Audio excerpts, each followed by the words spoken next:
Hello everyone. Class 8 maths zone exercise 7.1 question number 2B दिया गया है, जिसमें आपको बोला गया है कि सॉल्व करना है और चेक भी करना है।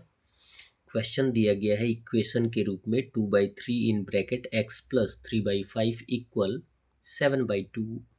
यहाँ पे 3 एज ए मल्टीप्लिकेशन है, यानी कॉमन के रूप में है, तो एज ए मल्टीप्लिकेशन के फॉर्म में है। 2/3 को एट फर्स्ट हम ट्रांसफ़र करेंगे तो मल्टीप्लिकेशन का क्या हो जाएगा, डिवीज़न। और यहाँ लेफ़्ट साइड में बच जाएगा x प्लस 3/5 इक्वल हो जाएगा 7/2, ट्रांसफ़र हो जाएगा डिवीज़न के रूप में आएगा 2/3। और डिवीज़न का कंडीशन कैसे फॉलो किया जाता है फ्रैक्शन का, ये आप जानते ही हैं। डिवीज़न के स्थान पे हम इनटू का सिंबल लाते हैं, तो उससे रिलेटेड जो फ्रैक्शन होता है वो रेसिप्रोकल के रूप में यूज़ होता है, यानी इन्वर्स हो जाता है। 2/3 का आ जाएगा 3/2। यदि मल्टीप्लिकेशन में कोई रेड्यूसिबल होता है तो रेड्यूस कर देते हैं, अदरवाइज़ हम मल्टीप्लाई करके आंसर दे देते हैं। तो यहाँ पे कोई रेड्यूसिबल है नहीं, तो न्यूमरेटर से न्यूमरेटर में और डेनोमिनेटर से डेनोमिनेटर में मल्टीप्लाई कर देंगे। 7 3 ज़ा 21 और 2 2 ज़ा 4, यानी 21/4 आ जाएगा। अब x के साथ जो टर्म दिया गया है कांस्टेंट टर्म प्लस 3/5, इसे हम ट्रांसफ़र कर देंगे तो प्लस का हो जाएगा -3/5। x इक्वल हो गया 21/4 -3/5। दो फ्रैक्शंस हो गए और दोनों के बीच माइनस का सिंबल है, और दोनों फ्रैक्शंस अनलाइक फ्रैक्शंस के ग्रुप के हैं। तो हम इसका सब्ट्रैक्शन कैसे परफॉर्म करते हैं ये भी आप जानते हैं। 4 और 5 का एलसीएम फाइंड आउट करेंगे तो 20 आएगा। 4 में एलसीएम से डिवाइड करेंगे तो 5 टाइम्स, 5 से 21 में मल्टीप्लाई कर देंगे तो 105, माइनस 5 से एलसीएम में डिवाइड करेंगे 4, और 4 से 3 में मल्टीप्लाई करेंगे 12 आ जाएगा। तो 105 में से 12 माइनस कर देंगे तो आंसर आ जाएगा 93/20, यानी x का वैल्यू आ जाएगा 93/20।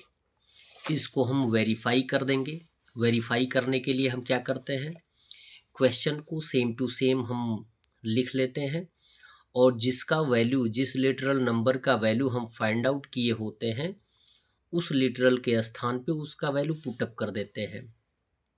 2/3 x का वैल्यू हमने फाइंड आउट किया है 93/20, हमने पुटअप कर दिया, प्लस 3/5 इक्वल 7/20। एट फर्स्ट आप जानते ही हैं कि ब्रैकेट को हम सॉल्व करते हैं, तो ब्रैकेट को सॉल्व करेंगे तो यहाँ पे एडिशन परफॉर्म किया जाएगा, और ये अनलाइक फ्रैक्शंस हैं तो एलसीएम आ जाएगा 20 और 5 का 20। 20 से 20 में डिवाइड करेंगे तो 1 आएगा, और 1 से 93 में मल्टीप्लाई करेंगे तो 93 आएगा। प्लस का सिंबल देंगे। 5 से एलसीएम में डिवाइड करेंगे तो 4 टाइम्स आएगा, 5 4 ज़ा 20, और 4 से 3 में न्यूमरेटर में मल्टीप्लाई कर देंगे तो 12 आ जाएगा। अब जबकि कम्प्लीटली सॉल्व हो जाएगा तो ब्रैकेट हट जाएगा, और ब्रैकेट के पहले यदि कोई सिंबल नहीं होता है तो मल्टीप्लिकेशन का सिंबल आता है। 2/3 इंटू आ जाएगा 93 प्लस 12 हो जाएगा 105/20 इक्वल 7/2 दिया गया है। इसे रेड्यूस कर सकते हैं, 5 से रेड्यूस करेंगे तो 21, 5 ज़ा हो जाएगा 105, और 5 से डिवाइड करेंगे 20 तो 4 टाइम्स। 2 से 4 को रेड्यूस कर सकते हैं, 2 1 ज़ा 2, 2 2 ज़ा 4, और 3 से 21 को रेड्यूस कर देंगे तो 3 7 ज़ा 21 आ जाएगा। अब कोई रेड्यूसिबल है नहीं, तो यहाँ पे वैल्यू आ जाएगा 1 इंटू 7 7 बाई 1 इंटू 2 2, यानी 7/2 इक्वल 7/2। यहाँ पे हमारा आंसर LHS और RHS इक्वल हो गया। इट मीन्स हमने इसको वेरीफाई कर दिया, हमारा आंसर करेक्ट है। क्वेश्चन नंबर C दिया गया है 3x plus 5/4x+2 equal 3x+4/4x+7। यहाँ पे कोई एडिशन या सब्ट्रैक्शन या डिवीज़न परफॉर्म नहीं हो सकता है, तो हम क्या करेंगे, फर्स्ट फ्रैक्शन के न्यूमरेटर से सेकंड फ्रैक्शन के डेनोमिनेटर में मल्टीप्लाई कर देंगे, और सेकंड फ्रैक्शन के न्यूमरेटर से फर्स्ट फ्रैक्शन के डेनोमिनेटर से मल्टीप्लाई कर देंगे। इट मीन्स आप ये जान सकते हैं कि क्रॉस मल्टीप्लाई कर देंगे। क्रॉस मल्टीप्लाई का मीनिंग होता है कि 3x+5 से हमें मल्टीप्लाई करना है 4x+7 में, जबकि ये दोनों एक्सप्रेशन जो दिए गए हैं वो दो दो टर्म के हैं, तो इन्हें हम क्या करेंगे, ब्रैकेट में रख लेंगे।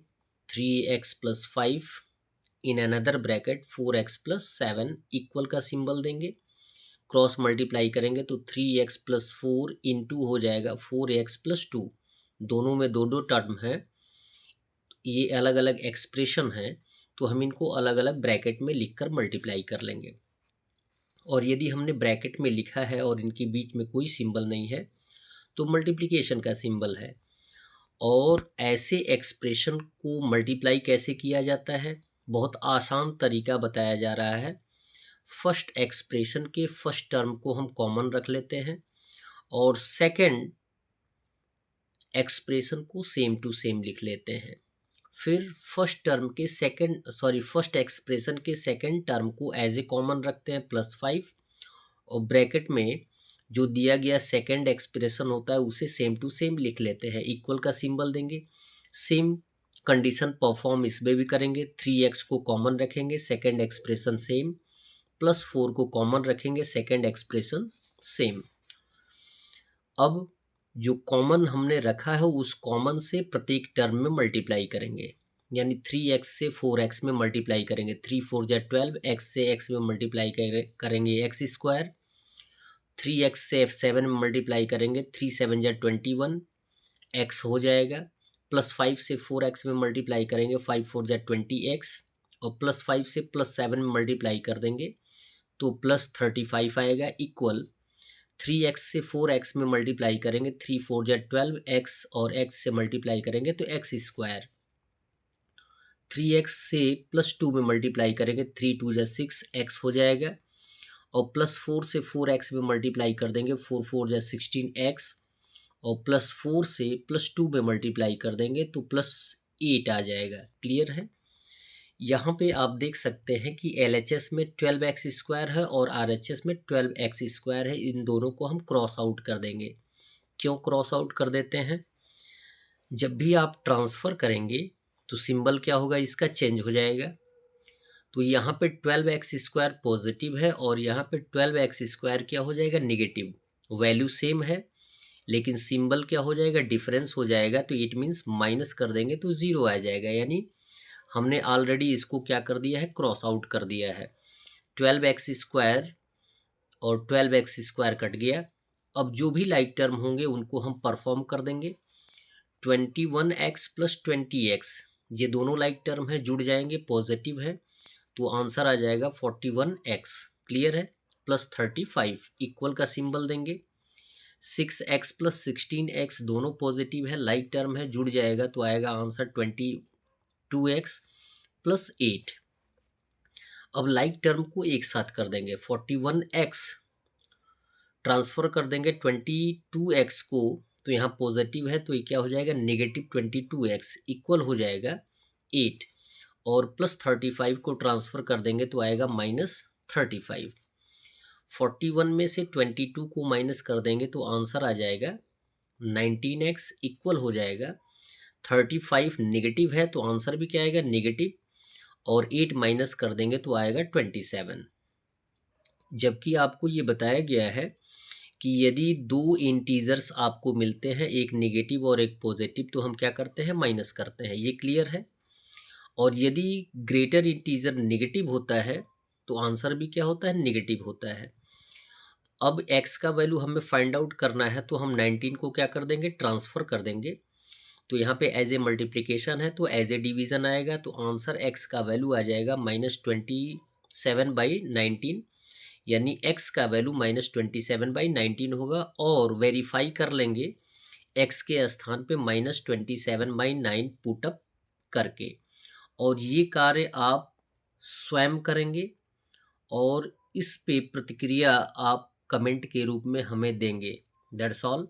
वीडियो को लाइक करें और चैनल को अवश्य सब्सक्राइब करें। धन्यवाद।